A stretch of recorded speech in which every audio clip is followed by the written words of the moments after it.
Thank you. Hi, it's great to be here. I'm coming from Cooper-Hewitt, Smithsonian Design Museum.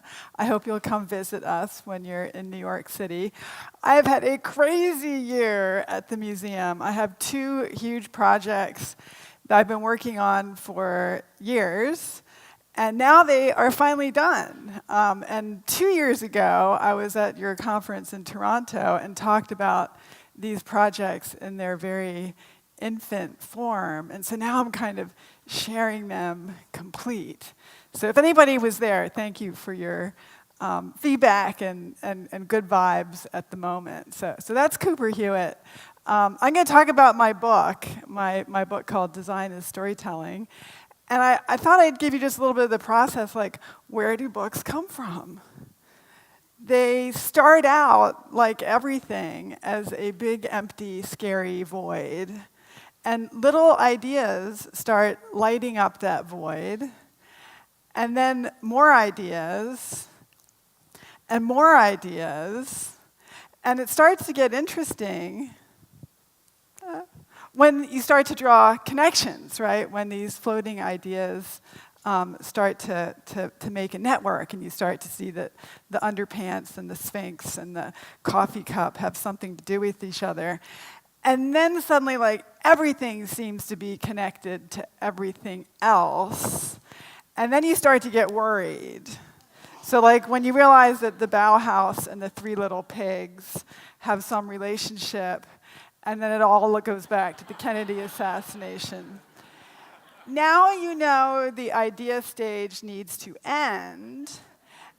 You are now experiencing post-it traumatic stress. And really what you're doing at this point is avoiding writing the book. Now, as a writer, anybody here a writer? Anybody writing a book? For 20 years, maybe, right? Yes. So writers have a lot of excuses not to write the book. Right? There's always something. There's always a story for not doing it. But finally you do, and you get yourself into it. It takes me about 2 years to finish a book. Hence, I was here 2 years ago talking about the same book. And now it's done. You will be done too. And in the first year, it is this beautiful, innocent thing. And then in the second year, it's a blood-sucking, cash-eating, time-killing monster. And then it finally comes. And you realize that you have been pregnant for 2 years and that your brain needs an episiotomy. Ladies, you know what I mean. This is not good. This is not a thing you necessarily love, but you have to care for it and deal with it now. You made it. So this is the book. It was published by Cooper-Hewitt in October. My dear friend Jason Gottlieb designed the cover and somehow managed to get every single idea, including the 3 Little Pigs and the Bauhaus, onto the cover. And some things that aren't in the book, like there's this farting baby. I don't know where that came from, but I love it. And then this is the back of the book. Now, every book has blurbs. And one of your jobs as an author is to send emails to people, kind of, people of influence, and ask them to write blurbs for your book. And basically, you send them a PDF of the book, and people write back, like, kind of a summary of the introduction. They're usually not all that interesting, but you need these people because they're important and have great, cachet in your field. Typically, a blurb doesn't tell you too much new information about the book, including a lot of the blurbs that I have written for people are not necessarily great. But one of the people that wrote a blurb for my book is Ruben Pater, and he's a young Dutch designer and design historian. This is his book, which I totally love, and it's like $14, which is brilliant, and it's like the size of your phone, even more brilliant. And he wrote this blurb that actually surprised me. He said that the book was feminist. And this was really cool because, like, I wasn't trying to be feminist. You know how, like, sometimes when people are sexist or racist, they're like, oh, I didn't mean to be that. right? It just came out that way. Well, I didn't really mean to be feminist. It just came out that way. And it was really interesting to kind of go back through my book and realize that, yeah, it is kind of feminist in these kind of subtle ways. Like my friend Jenny Tobias did a lot of the illustrations. The whole book is illustrated because that makes it more of a storybook, not to have photographs. And so this, infographic about the 3 layers of user experience is a popsicle.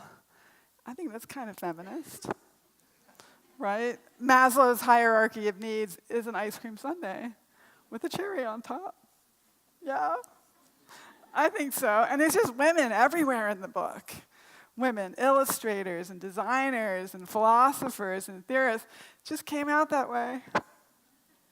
This is a chapter called The Gaze, which is about how the act of looking is active and expresses power. I'm the one with the power up here. Right? Medusa, that's Medusa. She had snakes for hair. She was a monster in Greek mythology who was so ugly that if men even looked at her, they turned to stone. Okay? That's kind of feminist. Yeah. The gaze. What are you looking at? And sort of a history of the gaze from like the Renaissance and the invention of perspective and the grid and the idea that the artist is looking through the grid at a naked lady, right? That the gaze had this kind of structure of power to it that now, 2 generations now of women have been overthrowing that, including the amazing Guerrilla Girls. Anyway, so my book's about storytelling, a feminist book about storytelling. Thank you, Ruben. Love it. So what is a story? So a story has a shape, right? And writers often use this diagram, this visualization of narrative to show how every story is an action that has a rise, it reaches the top, it comes down the other side, and bam, you're done. It's complete. Aristotle called it a significant action that is whole, right? A whole action of a certain magnitude. There's the 3 little pigs, right? So designers now are using this kind of story arc to plan how products work and how a product has a problem and an action and conflict that is resolved by the product, often resulting in an entirely new problem. We're seeing that everywhere in the tech world right now. And it turns out that a lot of things that people really love and enjoy in life have this shape too, like lunch. Remember lunch? It begins with a feeling of anticipation. There's that olfactory sense, right? Maybe it's the falafel frying in the deep fryer, and you're getting into it, and it gets better and better, and then you're at the top, and you're really eating it, and you're in the moment, and then suddenly, I feel awful. And you're done, right? You have that feeling of satisfaction. Sexual activity sometimes takes this shape with planning, okay? So it starts out, you're getting interested, you have a conversation, I'll ask my husband, how was your day? Give him some food. Fill out some consent forms, And things are building. And I'm like, what's with this Twin Peaks action? I got to call up this scientist, girlfriend, you got to tell me about your research, something going on there. And then you're done, and there's this feeling of recovery, and you know that this action is complete. That's the part in movies where they would smoke a cigarette. We just get out our iPhones, What happened in the last 12 minutes? I must know.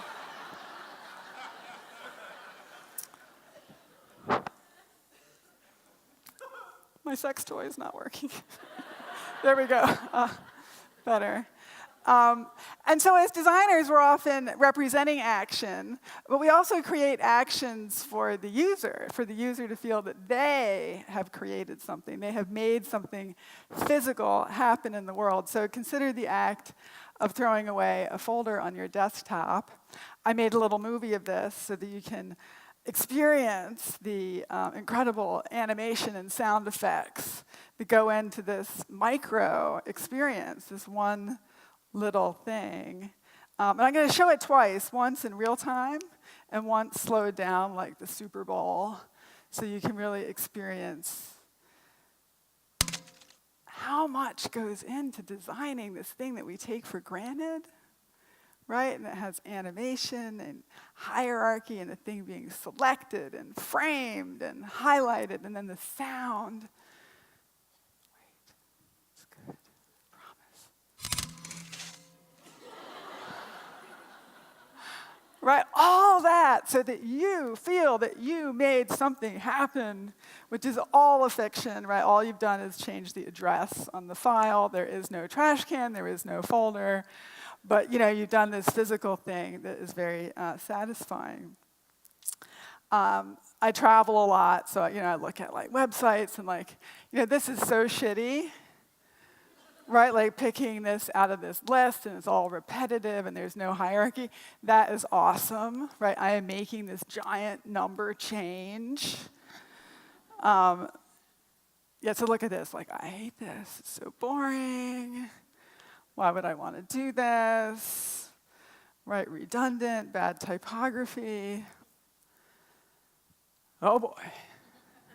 Right, I am making that giant number change before my eyes and say, maybe I could break this thing. Like, how many tickets could I buy? Like, this is kind of cool. Like, what happens if you really like push this thing? So these things seem really trivial because that's what we do. Like most of what design is kind of trivial, but it all adds up, right, to our feeling about a brand, our feeling about a product. And that feeling of empowerment, right, of being the hero of the story. This is Kurt Vonnegut, the great postmodern author, and he had a theory that all stories could be graphed between misery and ecstasy, so a kind of emotional graph. And designers now are using very similar graphs to talk about the journey of users with a product. So we'll start a little above average, is why get a depressing person? We'll start... The whole thing, we call this story Man in Hole, but it needn't be about a man, and it needn't be about somebody getting into a hole. But it's just a good way to remember it. Somebody gets into trouble, gets out of it again.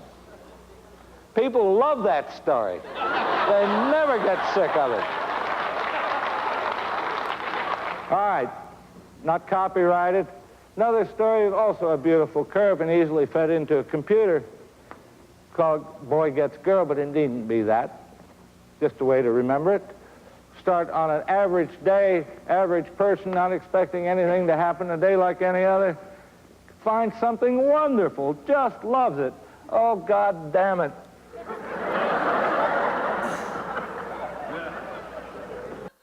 So, Randy was talking about the touch points, right? All those, where does the user encounter your product and what is their emotion at that time? What are they feeling at that time? So designers, use that as one way to analyze our experience with the product. So let's try it. Let's try it with Cinderella. So, because I'm a feminist, right? So all my characters are babes. So Cinderella, she's miserable. And she wants to go to the ball, but she has nothing to wear, and she just has to clean house all day. So what does she do? She downloads the Fairy Godmother app, which is amazing. And she has really great feelings about this product, really good emotions. She loves the dress, she loves the tiara, she loves the pumpkin that turns into a carriage. But there's a catch, right? The curfew. How's that? She's got to leave this party at midnight. Bummer, Fairy Godmother, right? So she's at the party, she's having a great time. She's running down the steps to the parking lot, loses one of her stupid shoes, and right there, right before the time changes, what happens? Bummer, nobody likes this. This is a drag. And now she has very bad emotions about fairygodmother.com, right? Not a good scene. So the designers back at headquarters, they're like, what can we do to bring that customer service rating back up? And they come up with this wonderful thing. It's lost and found. Use GPS, violate Cinderella's privacy, and bring that shoe back to her house. Best part, they make the driver pay for it. And we know what happens when Cinderella gets her shoe back. Amazing. So that arc is one model of stories, or the up and down of emotions. Another famous one is the hero's journey, which is a circle. When Aristotle wrote about heroes, he was probably thinking about Ulysses. You might be thinking about this guy, or this guy. I'm often thinking about Dorothy, you know why, right? And it's all about leaving an ordinary world and entering, descending into someplace other, right? Someplace that is alien and coherent, like Randy said, right? A branded place. And then coming home, right? Maybe you think about this lady. Where do we have these experiences? IKEA, you have IKEA here, right? Do you ever feel like it's a maze? Yeah, well, actually, it's a labyrinth.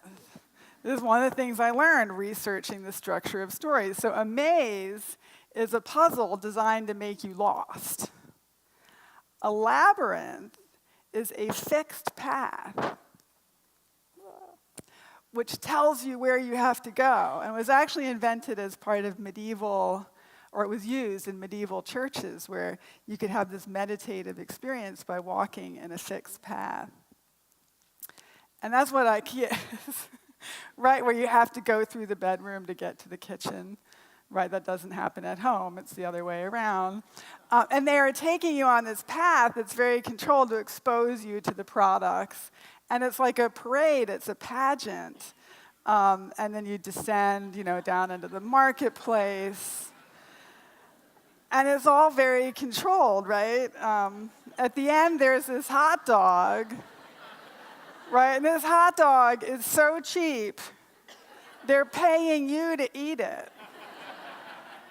And that's so that you survive the ordeal of the descent, right? Otherwise, you end up like Jack Nicholson at the end of The Shining, dead in the maze, right? Frozen to death. So if you go to an IKEA store, there's literally a path. And there's arrows like projected on this shiny part of the floor, and a molding that keeps you from like wandering out of where you're supposed to go. And that's this journey that's just very deliberately designed as a line, right? And there's a secret passageway there, an escape route through draperies. Yeah. So and there's the hot dog. It's amazing. Amazing. So I realized at one point in my research that the thing that tied everything together, that took the three little pigs to the Bauhaus, was the idea of a path. And the design is all about creating paths. That whether we're creating a poster, and it's how your eye travels through space, or if you're creating a physical place like a store or an exhibition, or a digital product where you're leading people from page to page, this idea of the path, it's like that's narrative, right? It's this temporal experience. There's Cinderella trying to get to the party on the subway. These amazing illustrations by Christoph Niemann, we read them from top to bottom, right? The image has this narrative. Our eye follows it just like reading a sentence. And you discover the story by traveling from top to bottom. And really, if you think about all the stuff that you design, sometimes we're trying to control, we're trying to create a very specific linear narrative for people, and sometimes it's an open grid, right? And I think that's a really important thing to think about as you design. To what degree are you controlling the path of a user? So I'll finish up my last 9.5 minutes here to talk about the senses, which is an exhibition that just opened at Cooper-Hewitt. And that really builds on this idea of storytelling and the idea of experience. So like I'm a museum curator. You guys hang out with museum curators? Terrible, right? You like them? They're so boring. They just like to look at stuff, right? We have this kind of obsession with the visual. And I thought, well, it would be interesting to do an exhibition that wasn't about looking, but was about the other ways that we experience design. So like right now, you're sitting in a chair. You may be sitting in the same chair that you sat in this morning, right? That means you're like monogamous with that chair. And some of you may be like trying a different chair for like every session. This chair is touching you in a very intimate way, right? You hardly know this chair. It's not even like the president or anything of some other country. But here it is, like all over your stuff.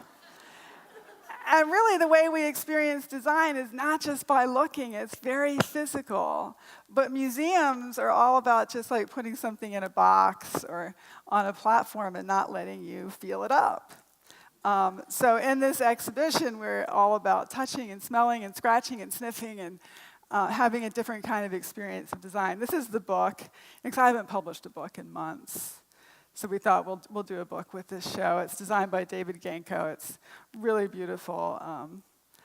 And it has all these theories about sensory design. This is what the exhibition looks like. It has these curving walls made out of thread, colored thread. They're really beautiful. It's definitely a maze. I still get lost in this exhibition. There is no one path for going through it. It was designed by Wendy Joseph, who's an incredible architect and exhibition designer. And that's what these thread walls, you can actually run your fingers through the hair of the exhibition. And that's kind of feminist. I love it. It's like all touching and it's really cool. There's things to smell, things to squeeze, and there's like a buffet of 3D printed objects for smelling and touching. There's this wall made out of fur. It's like a giant puppy. Like if you walk into a room and there's a fur wall, you just want to touch it. And when you touch this wall, it makes music. So the interface is the fur, and it needs no instruction because everybody wants to touch it. And we have custom hand sanitizer right next to it. Recommend that for sure. This is a snowstorm. It's made of wool snowballs that are scented with the smell of winter.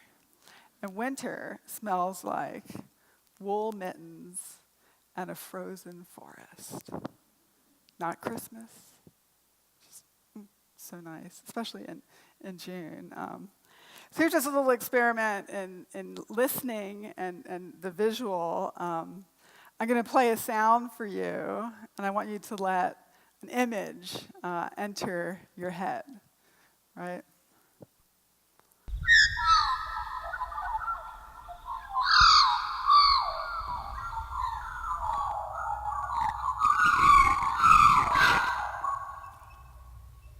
Scary, huh?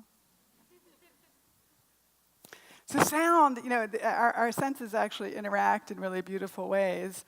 And this is a piece by Andy Thomas, who makes animations of sound. And he collects the sound of birds and insects. And then he does these computer animations that show the kind of arc and life of this sound and create this crazy kind of being that's purely abstract and yet makes sense with the sound. So here's a couple of his animations.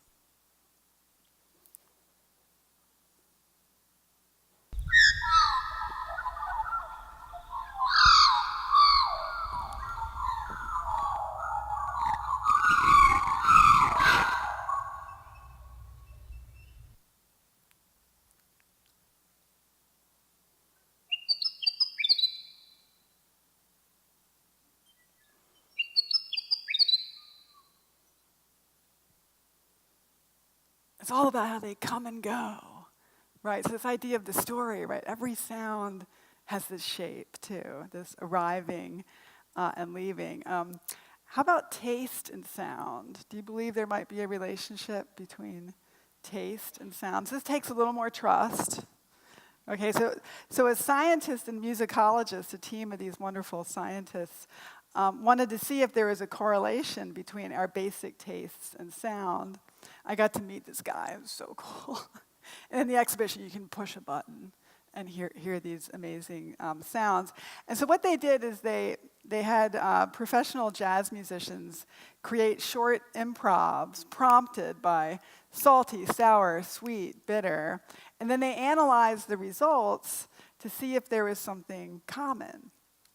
And so it turns out that sour sounds have a very high pitch, short duration, high dissonance. And bitter sounds are kind of low, with a low articulation between the notes. So you want to taste it? You want to try it? Okay.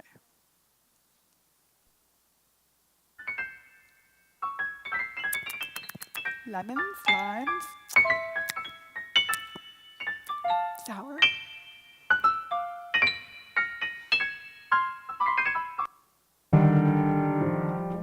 Coffee, espresso, chocolate, Earl Grey tea.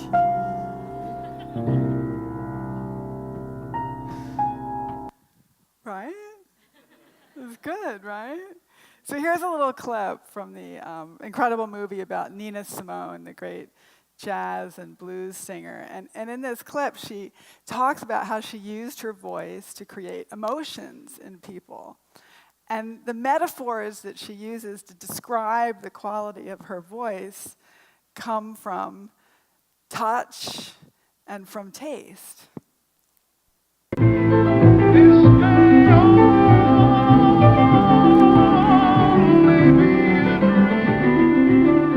What I was interested in was conveying an emotional message, which means using everything you've got inside you sometimes to barely make a note, or if you have to strain to sing, you sing. So sometimes I sound like gravel, and sometimes I sound like coffee and cream. So baby, love me tonight.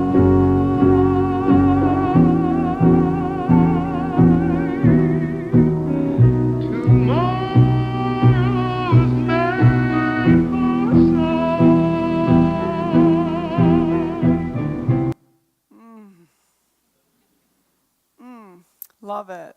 I'll end with a few other things about taste. So when we see the word cinnamon, the same part of our brain goes off as if we were actually tasting it or smelling it.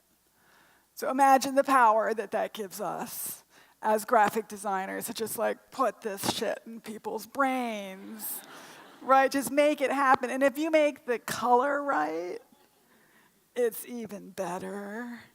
And if you make the color wrong, it's like a kick in the pants, right? So we can like manipulate people's expectation and our association between language and color and smell and taste and sound. It's so cool. And so much of this is symbolic, right? So think about jelly beans. You know, a handful of jelly beans is like a semiotic system of fruit. It's all completely abstract, tastes nothing like a grape. But because it's purple, I know it is. And an Illustrator, they have all these wonderful palettes made from food and drink. So when I need a drink, I open up my martini palette and just do it for myself. You know, it's great. And of course, language is part of it. So there's the interaction between memory and experience and expectation and color is really key. If I change the language, our reaction might be really different. And somebody asked me once, like, well, what about that? Like, what kind of dog shit is that? I'm like, well, I have a little 7-pound Chihuahua mix named Kevin, who loves me.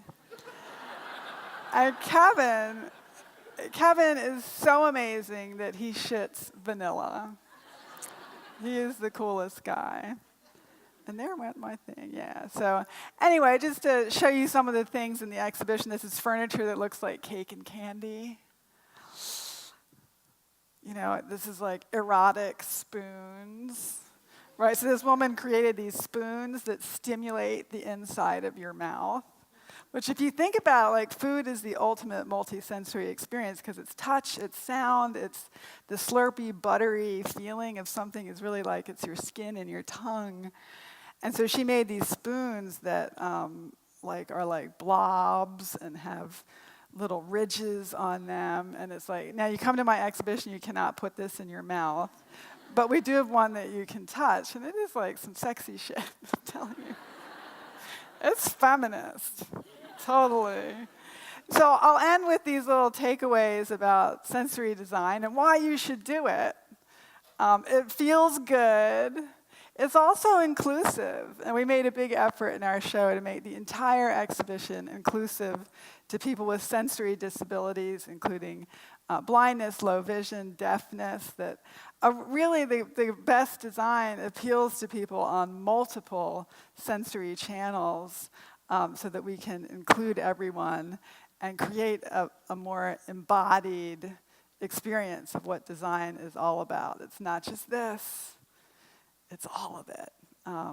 So come to Cooper-Hewitt. We'd love to have you touch all our artwork. Okay, thank you.